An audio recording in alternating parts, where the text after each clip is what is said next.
द्वितीय विश्व युद्ध में अधिनायकवादी विचारधाराओं ने राष्ट्रों को एकीकृत रूप प्रदान किया, जिससे एक वैचारिक साम्यता एवं टकराव उत्पन्न हुआ। स्पष्ट करें।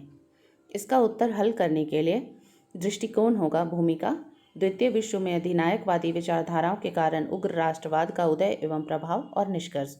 प्रथम विश्व युद्ध के वैश्विक परिदृश्य में मित्र राष्ट्र अपनी औपनिवेशिक विचारधारा के साथ वैचारिक एवं संगठनात्मक आधार पर प्रभावित करने में सफल रहे, जिसके कारण पराजित राष्ट्रों में अनचाहा राष्ट्रवाद भी प्रकट हुआ। इटली का लाभ उसके अनुकूल न था, अतः उसमें असंतोष का भाव उत्पन्न हुआ। इसी विचार क्रम में जर्मनी में हिटलर के नाजीवाद और इटली में मुसोलिनी के फासीवाद अधिनायकवाद ने उग्र राष्ट्रवाद को संगठित कर संपूर्ण शक्तियों को अधिग्रहित किया। नवीन परिवर्तन के रूप में अपनी विचारधाराओं को एक मंच पर संगठित कर मित्र राष्ट्रों की विचारधारा को सक्रिय विरोध किया, जहां स्पष्ट रूप से यूरोपीय परिदृश्य के अनुरूप प्रारंभिक विरोध साम्यवाद के विरुद्ध था, परंतु ब्रिटेन और फ्रांस जैसी शक्तियों के सक्रिय पूंजीवाद का विरोध भी इसमें शामिल था। अधिनायकवादी विचारधारा ने स्पष्ट रूप से राष्ट्र को एक नए ढंग से कल्पित किया, जिसमें संपूर्ण शक्तियों का केंद्र एक विशेष व्यक्ति विशेष था। राष्ट्र सर्वोपरि था, जिसका प्रतीक वह स्वयं अधिनायक था। मित्र राष्ट्रों के विरुद्ध आक्रोश का मुख्य कारण प्रथम विश्व युद्ध के पश्चात हुई संधियां थी, जिसमें जर्मनी और राष्ट्रों के विरुद्ध आक्रोश का मुख्य कारण प्रथम विश्व युद्ध के पश्चात हुई संधियां थी, जिसमें जर्मनी और इटली को राष्ट्रीय अपमान का सामना करना पड़ा, जिसका विरोध करते हुए अधिनायकवाद ने वैश्विक नियंत्रण के प्रयास प्रारंभ किए।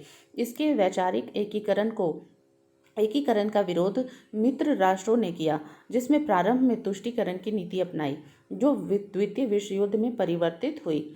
इन राष्ट्रों के मध्य एक धुरी का निर्माण हुआ, जिसमें रोम बर्लिन धुरी कहा गया। बाद में जापान को सम्मिलित कर निरंकुश सैन्यवाद का समर्थन प्राप्त किया और रोम बर्लिन टोक्यो धुरी का निर्माण कर मित्र राष्ट्रों के विरुद्ध में सक्रियता दर्ज की। जर्मनी के बढ़ते हुए इस प्रभाव को देखते हुए जर्मनी, फ्रांस एवं ब्रिटेन के मध्य 1937 का म्यूनिख समझौता हुआ, जिसमें दोनों ही देश जर्मनी के प्रति तुष्टीकरण की नीति अपना रहे थे, परंतु यह समझौता जर्मनी के पोलैंड अभियान के बाद स्वतः टूट गया तथा द्वितीय विश्व युद्ध का प्रारंभ हुआ। इस घटनाक्रम में स्पष्ट रूप से मित्र राष्ट्र एवं धुरी राष्ट्रों के मध्य उत्पन्न वैचारिक गतिरोध, सामरिक रणनीति, प्रत्यक्ष साम्राज्यवाद, संधियों तथा प्रतिसंधियों का प्रभाव, साम्यवाद का प्रसार, इन सभी के मध्य स्पष्ट रूप से जिन परिस्थितियों का निर्माण हुआ वे द्वितीय विश्व युद्ध में परिवर्तित हो गई।